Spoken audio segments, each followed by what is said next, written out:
Hola, bon dia. Avui seguim treballant pel retorn a la normalitat. Avui des de la primera hora del matí, com a cos de bombers, com a bombers funcionaris i els bombers voluntaris, estem avui amb 78 efectius, amb 28 vehicles, i amb ells el que estem fent és coordinar també tot el voluntariat que també està venint, tot el voluntariat de protecció civil, ADFs, i el que estem fent és posar priorització i ordre a tot aquest voluntariat perquè les tasques siguin al màxim efectives per resoldre el més aviat possible totes les circumstàncies que encara queden pendents. És important que està venint molt de voluntariat que sigui de forma endreçada, que passin pel centre de recepció de mitjans que tenim ubicat, que allà està Protecció Civil i està endreçant i està mirant aviam qui està accedint, i d'aquesta manera poder prioritzar exactament els llocs on més fa falta i els llocs on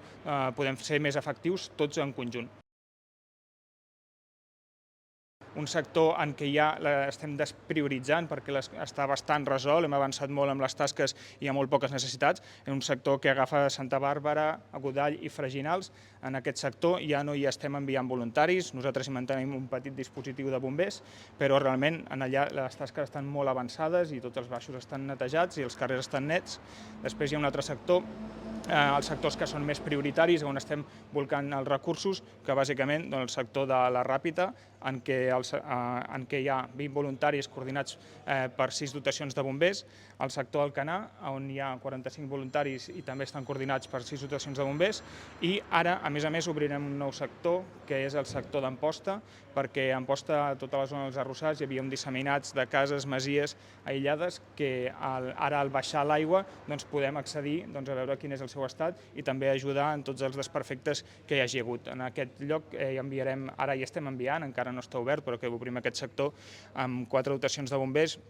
i 40 voluntaris de les diferents associacions que han vingut a través, repeteixo, del centre de recepció de mitjans i coordinats amb Protecció Civil. A nivell de permeabilitat de les vies, la tasca a nivell de resposta a l'emergència